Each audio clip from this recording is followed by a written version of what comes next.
Hey Flight Simmers, just want to do a quick video on something that's pretty cool. I've been flying sims for about 16 years and started working on a private pilot's license in high school. Never got to finish, and that was a long time ago. So I just picked up training again. Hopefully I'm going to get my private pilot's license at the end of the summer. Finally got the finances to do it. So it's awesome. I'm excited about it. I want to throw out some videos. Know a lot about aviation. Been doing this for a long time. Fly everything from Cessnas to the digital combat simulation stuff.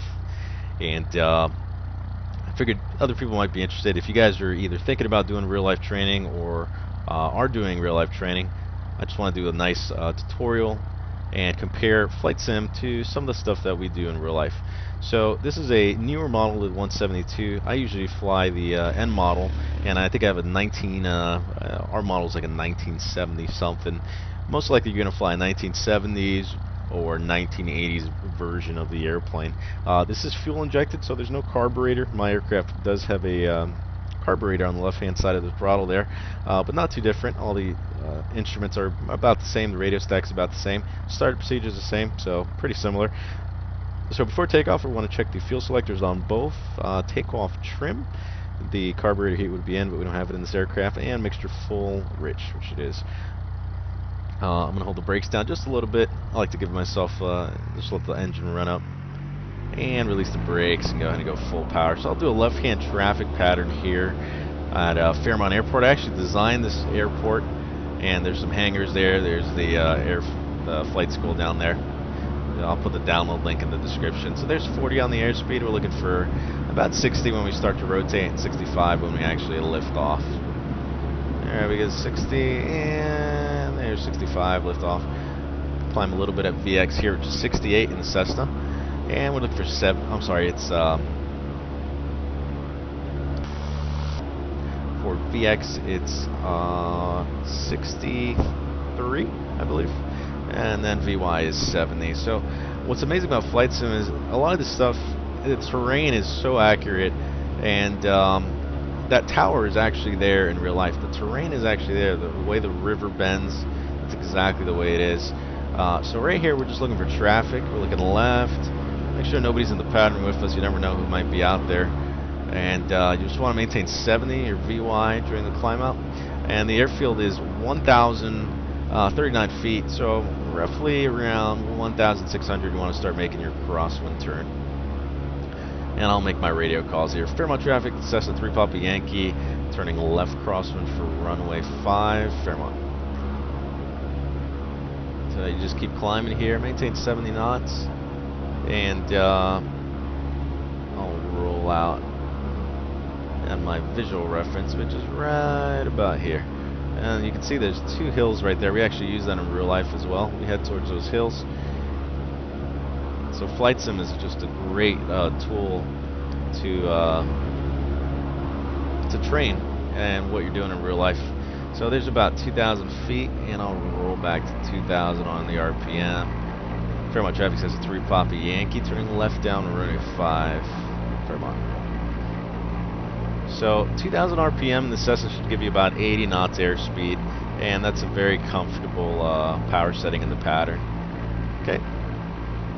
So the big thing with flight simulators is that, especially if you don't have track IR, what I found, and I'll do a little track IR kind of sales pitch here. When I didn't use track IR back in the day in high school or even just a few years ago, I had major sim head. That means you're in the real aircraft, you're doing this. You're looking at, you're flying instruments the whole time, and that's a hard habit to break. So track IR will actually encourage you to look outside and use your head and turn your head. So since I got track IR and I started flight training again, I am looking constantly outside. I mean, can't really. I guess you just have to experience that.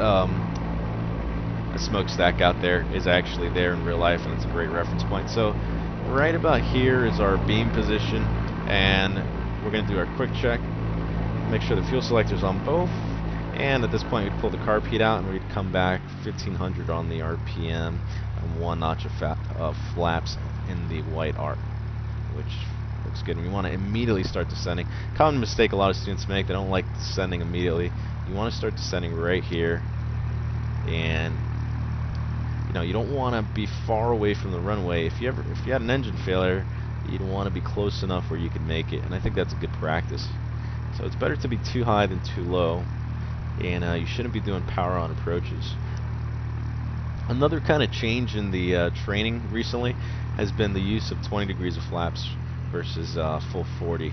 And I was always taught, 10 years ago, to use full 40. A lot of instructors now are teaching to use 20 in the Cessna. And the Pilot's Operating Handbook for Cessna actually says to use the minimum amount of flaps allowable for the distance of the runway. So whatever the absolute minimum amount of flaps you can use, you should use that, even if that means 0 flaps.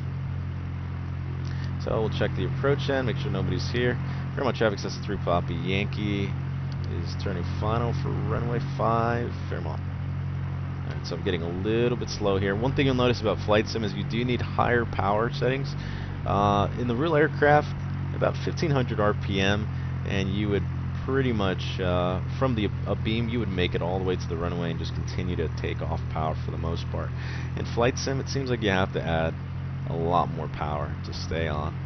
So just be aware of that. Right here, you should be at 1500, but you're actually at 1700 in Flight Sim. So I'm looking for 65 on the airspeed. Now I'm starting to thinking about slowing down and start bleeding off some airspeed.